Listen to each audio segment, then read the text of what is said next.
कई बार ऐसा लगता है कि हम झूठ से निकल जाएंगे, लेकिन निकल जाने पर भी हम फंस जाएंगे। ये आदत कैसे छोड़ूं महाराज जी? भाई अब इसको तो तुम्हें अंदर से विचार के द्वारा छोड़ना होगा कि कई बार आप ही नहीं, सब लोग, कि चालबाजी से, झूठ से हम हेलो, कहा हो यार, मिलना चाहते हैं, बोले इस समय तुम आगरे में हैं और बगल में पड़ोस में खड़ा हो।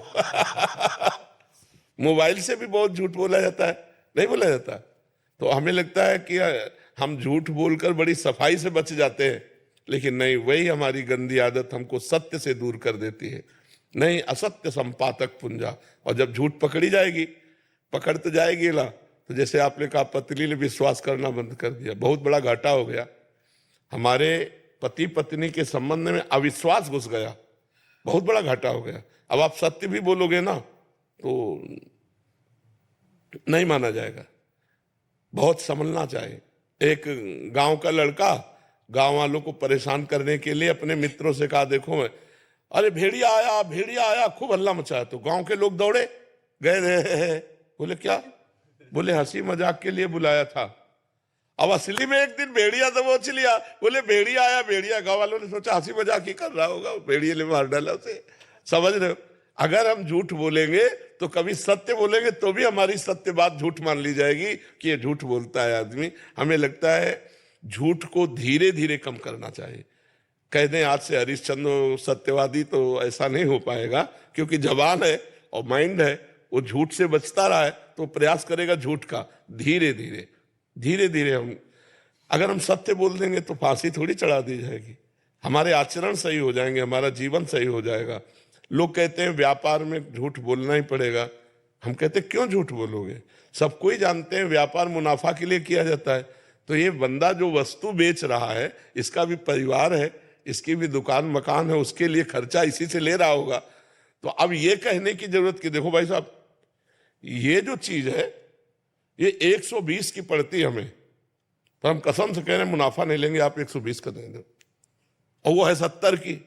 वो कसम खा के, उस झूठ बोल करके 30-40 रुपया अगर बचा पाए, वो तुम्हारे लिए सुखकारी नहीं होंगे। और प्राय लोग ऐसे करते हैं, कसम से कह रहे हैं आपके कारण केवल दे रहे हैं, आपका और तुम इतना बड़ा व्यापार खोले हो, हमसे इतना व्यवहार मानते हो। वो कसम पूर्वक बोलना, ऐसे बोलना, ये सब गलत। भाई ये 120 की है, जैसे मान लो पूछा 120 की है, मुनाफा हम जितना हमारा बनता उतना ले लिया, आपको लेना ले, नहीं चले जाओ। तो ये जरूर है कि आप थोड़े दिन में प्रकाशित हो जाएंगे कि आदमी बेईमान नहीं है, ये एक दाम में बेचता है, तो एक दाम वाले आएंगे आपकी दुकान में। तो हमें लगता है सत्य से चलने पर थोड़ा जरूर लगेगा कि आप देर में धनी बनेंगे, लेकिन अच्छे धनी बन जाएंगे। दीपक की तरह जलोगे तो जलते रहोगे, हाइलोजन की तरह प्रकाशित होगे, फ्यूज हो जाओगे। अधर्म ना करो, झूठ मत बोलो, बेईमानी मत करो। पत्नी से कह दो हम वृंदावन होके आ रहे हैं, अब हरिश्चंद्र वाली चाल चलेंगे, झूठ नहीं बोलेंगे, तुम हम पे विश्वास कर ले, ठीक है? नहीं, पति पत्नी में विश्वास न रहा तो यार फिर जीवन किस काम का? सोचो, वो तुम कह रहे हो कुछ भी, वो कह रहे हम जान रहे सब फ्रॉड है, तो क्या फायदा हुआ? हमारे जबान पे वो विश्वास न करे तो अब विश्वास दिलाओ, ठीक है? और किसी के भी साथ भी धोखा मत करो। सर्वेश कुमार जी, राधा वल्लभ श्री हरिवंश महाराज जी। गुरुदेव भगवान, मुझे राम नाम जप में प्रीति है, अपना आराध्य देव प्रभु श्री राम जी को मानता हूँ। महाराज जी, कभी कभी ऐसा लगता है कि मैं अपनी जिम्मेदारियों पर अपने की अपेक्षा अनुरूप नहीं खरा उतर पा रहा हूँ, जबकि मैं अपने पूर्ण मनोयोग से समर्पित होकर हर संभव प्रयास करता हूँ। महाराज जी, मन खिन्न रहता है, मार्गदर्शन करें मेरी। खिन्न रहना अच्छी बात है। गिरा अरथ जल बीच सम कहियत भिन्न न भिन्न, बंदो सीता राम पद जिन्हें परम प्रिय खिन्न। अगर हम भगवत भाव को लेकर खिन्न रहते हैं, असंतुष्ट रहते हैं, तो बहुत उन्नति की ये वृत्ति है। और संसार की तरफ से संतोष और भजन की तरफ से असंतोष, और अपने भजन में खिन्न रहना कि जैसा होना चाहिए वैसा नहीं हो रहा, जैसा भगवान के दासों में जो सद्गुण पाए गए, जो समर्पण पाया गया, वो मेरे में नहीं है, नाथ आप देख लो। ऐसे असंतुष्ट रहना ये परमार्थ की उन्नति का लक्षण है। और इस पर गर्व होना कि मैं तो बहुत चकाचक सद्गुण संपन्न हो, ये लोग, फिर पतन का लक्षण है। अहंकार आ जाए अपने समर्पण का, अपनी भक्ति का, तो पतन का रास्ता खुल जाता है। ये जो भागवतिक गर्व है, ये वो गर्व नहीं जो पतन करने वाला कि मैं प्रभु का हूं, तो सब में प्रभु है, तो मैं सबका दास हूं। मैं प्रभु का हूं, इस बात की सिद्धि तभी होगी जब सबके दास बनोगे।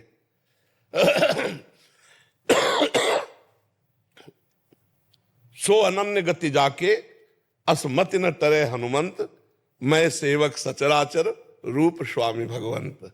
ये सब चराचर भगवंत रूप है, मैं सबका सेवक हूं, मेरे स्वामी प्रभु हैं। अस अभिमान जाय जन भोरे, मैं सेवक रघुपति पति मोरे। एक आ जाए अजीब मस्ती भक्त में होती है, एक अलौकिक उन्माद भक्त में होता है, क्योंकि उसकी दृष्टि में कोई व्यक्ति नहीं होता, भगवान होते हैं।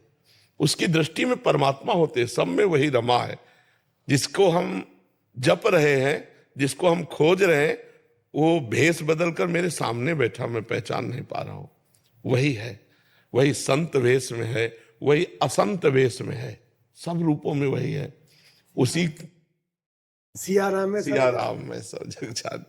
तो अच्छी बात है बच्चा, पर नाम जप करते रहो और पाप आचरण में कभी भी लिप्त मत हो, उसको भगवान की कृपा नहीं मानेंगे। महाराज जी, यद्यपि प्रश्न भागवतिक नहीं है, बट एक समस्या है जो उनके उसमें, महाराज जी ऐसे बहुत सारे बच्चे हैं जिनको विविध प्रकार की समस्याएं हैं, फिर वो डिप्रेशन में चले। जैसे कह रहे हैं कि बचपन से शायद बाल तो ठीक थे, 10 साल में बाल उड़ गए, और कहते हैं फिर बहुत सारे लोग बच्चे उपहास करने लग गए। ऐसे ही महाराज जी कोई मोटे हो जाते हैं तो उनका उपहास करने लग जाते हैं। तो ऐसे में महाराज जी अपने मन को कैसे वो रखें कि इसमें सोचना है कि भगवान ने हमारे को ऐसा ही विधान बनाया है। अगर हमारे बाल सही रहने होते तो पूर्व कर्म के अनुसार फिर ये क्रिया ना होती। अगर बाल झड़ रहे, मान लो किसी की एक आंख खराब है, किसी का शरीर मोटा है, किसी का रूप थोड़ा सही नहीं है, अगर कोई उपहास करते तो मूर्ख बच्चे हैं जो उपहास करते हैं। उपहास नहीं, ये हमारे हाथ की बात है, ये आपके हाथ की बात है कि आप बाल कैसे रखो, आप बाल कितने घने हो कि कैसे। ये तो जो पूर्व कर्म के अनुसार आया वो अपने समय पर प्रभाव दिखाएगा। वो मूर्खता के कारण उपहास करते हैं, उनको मूर्ख समझ करके उधर वृत्ति ही ना दे, और अपने को डिप्रेशन में थोड़ी डालना है। ये अब हमारा कर्म होगा कि पूर्व प्रारब्धवश आए हुए क्रिया की असफलता में हम इतना गाढ़ चिंतन कर लें निगेटिव कि हम नकारात्मक सोच में बैठ जाएं, डिप्रेशन में बैठ जाएं, ऐसा नहीं। और हाँ, तो अगर पैसा हो तो लगवा भी सकते हो, जब ब्याह आदि का कार्य हो तो उसको लगवा।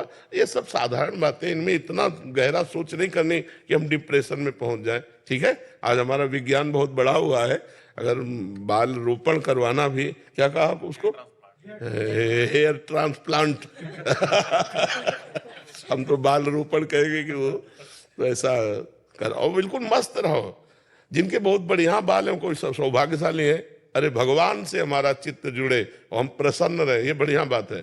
मान लो ना ब्याह हो तो 50 बच्चियां भगवान का भजन कर रहे हैं, तो ऐसा नहीं, हमें भगवान जैसा मार्ग दें वैसे चलकर और आनंद पूर्वक जीवन व्यतीत करना चाहिए। राधे राधे महाराज जी, आपके चरणों में कोटि कोटि प्रणाम।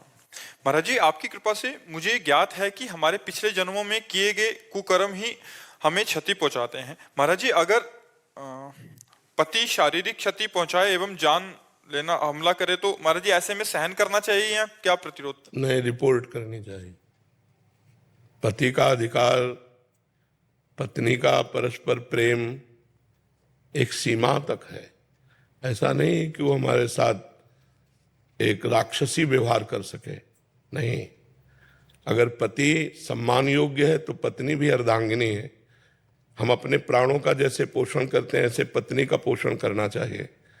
अगर पति स्वयं दुर्व्यवहार के साथ बर्ताव करता है, सीमा तक, जान लेने की बात आई इसलिए हमने पहली बात कह दी कि रिपोर्ट कीजिए। लेना, आप अपनी जान नहीं ले सकते, भागवतिक और कानूनी दोनों कार्रवाई में आप बंदी बना लिए जाएंगे। अगर आप उपाय कर रहे हैं और आपको रिपोर्ट कर दी जाए आपकी, तो आप बंदी बनाने योग्य कार्य कर चुके, अगर आप उपाय कर रहे हैं। और भागवतिक तो है ही है अपराध। तो अगर पत्नी की जान लेने की बात आती है तो उसे रिपोर्ट कर देना चाहिए, बिल्कुल समय नहीं लगाना चाहिए, क्योंकि ऐसा आदमी कभी भी हानि कर सकता है। तो ये बात सरकार को पता होनी चाहिए कि हमारा पति हमारी जान ले सकता है, और संबंध विच्छेद कर देना चाहिए। कम से कम जीवन भगवान के लिए है। अगर तुम्हें मैं पति माना, भगवान माना, और तुम हमारे साथ दुर्व्यवहार करो, यहाँ तक करो कि आप हमारी हत्या करने की सोच लो, तो फिर आप पति नहीं है। फिर ऐसे राक्षसों के लिए जेल बनी हुई है। वो राक्षस है, वो पति नहीं है, वो दंड का अधिकारी है। जो ऐसे गंदे आचरण करने वाले पागल लोग हैं, इन्हीं के लिए जेल भरी हुई है। ऐसों को रिपोर्ट करना चाहिए, तुरंत दंडित करने का विधान करना चाहिए, ऐसों को बख्शा नहीं जाना चाहिए। यदि पत्नी गलत आचरण करती है तो आप उचित डांट सकते हो। यदि आपके धर्म की मर्यादा के खिलाफ जा चुकी है तो आप डिवोर्स दे सकते हो। मारने का अधिकार नहीं है, मारने का अधिकार नहीं है। मारने का अधिकार हमारे कानून को है। वो जब देख लेगा कि इतनी बड़ी अपराधिनी, तो फिर उसकी सजा कानून, वकालत या जो वो जज हैं वो देंगे। ऐसे नहीं, मनमानी आचरण थोड़ी है। किसी को अधिकार नहीं किसी को मारने का। वो सरकार के कानून के अधिकार में है कि किसको 20 साल की सजा देनी, किसको आजीवन या किसको फांसी, अपने अधिकार में नहीं है। जी। वैदिक लक्ष्मीकांत शास्त्री जी, रेवासा से। महाराज जी प्रणाम। महाराज जी, मैं ऑनलाइन व ऑफलाइन माध्यम से 4000 बच्चों को वेद का ज्ञान प्रदान किया है और कर रहा हूँ। महाराज जी कह रहे हैं कि स्वयं 2 गुरुकुल भी संभाल रहा हूँ, परंतु महाराज जी मैं बच्चों से दक्षिणा रूप से उस अध्ययन के लिए कुछ शुल्क लेता हूँ, परंतु बहुत से लोग इसे निषेध बताकर, वेद का व्यापार बताकर मेरा मन ऐसा खिन्न हो जाता है। नहीं, क्यों नहीं, गुरु दक्षिणा का विधान शास्त्रों में पहले से रखा हुआ है। ऐसा कैसे है? फिर वो जो गुरुकुल चला रहा है वो अधिपति कैसे अपने परिवार का पोषण करेगा? भाई हाँ, वेद बेच नहीं रहा, उसका कार्य है वेद अध्ययन करना, अध्ययन कराना, दान लेना, दान देना, यज्ञ करना, यज्ञ कराना, ये सत्कर्म ब्राह्मण के हैं। तो हमारे गुरुकुल में गुरुदक्षिणा दे के ही गुरुकुल से निवृत्ति होती थी। भगवान श्री कृष्ण ने जब पूरा पाठ्यक्रम हुआ तो इसके बाद गुरु जी को प्रणाम करके कहा कि आप गुरुदक्षिणा बोलिए। संदीपनी गुरु भगवान ने भगवान श्री कृष्ण से कहा कि आप जैसा शिष्य हो, ये सौभाग्य हमें मिला, जगतपति भगवान हमारे शिष्य, इससे बड़ी हमें गुरुदक्षिणा नहीं चाहिए। तो भगवान ने कहा नहीं, बिना गुरुदक्षिणा दिए ये रीति नहीं है, तो आप गुरुदक्षिणा मांगिए। तो उनका फिर गुरु माता से पूछिए। तो गुरु माता ने कहा मेरा बालक समुद्र किनारे खेलने गया था, वहां मर गया, आप उसे जीवित करके ला दीजिए। भगवान लाए और गुरुदक्षिणा में वो दिया, गुरु माता को जीवित पुत्र दिया। तो ये शास्त्र प्रमाणित बात है। बिना गुरुदक्षिणा के शिष्य की जो अध्ययन वृत्ति है वो पूर्ण नहीं मानी जाती। तो ऐसा नहीं है कि हम शुल्क ले रहे हैं तो वेद को बेच रहे हैं, नहीं, ऐसा नहीं। विचार करो, उसके बच्चे हैं, उसका परिवार है। आज समझो क्या है, अगर वो वेद मंत्रों का पाठ करके तुम्हारे जो उपरोहित कर्म में तुम्हारे जो व्यवहार है उनको पूर्ण करा रहा है, तो आपका कर्तव्य बनता है कि आप उसको दक्षिणा दीजिए। जो आचार्य है वो चाहे यज्ञ हो, चाहे पूजा हो, चाहे अध्ययन हो, भेंट देना ही चाहिए, जबरदस्ती देना चाहिए। वो ना ले तो भी देना चाहिए, क्योंकि उसकी पूर्णता तभी होती है। आप इसमें खिन्न मत होइए, उदार भाव से विद्या अध्ययन कराइए और उचित भेंट लेकर अपने परिवार का पोषण कीजिए। ये वेद बेचना नहीं है। डॉक्टर ब्रिजेश कुमार जी। राधे राधे। राधे राधे महाराज जी। महाराज जी, मैं सदा ही पशुओं का उपचार करने या दवा लिखने के पूर्व ईश्वर से प्रार्थना करता हूं कि इस वक्त मुझे संबंधित पशु के रोग की सबसे अच्छी दवा याद आवे।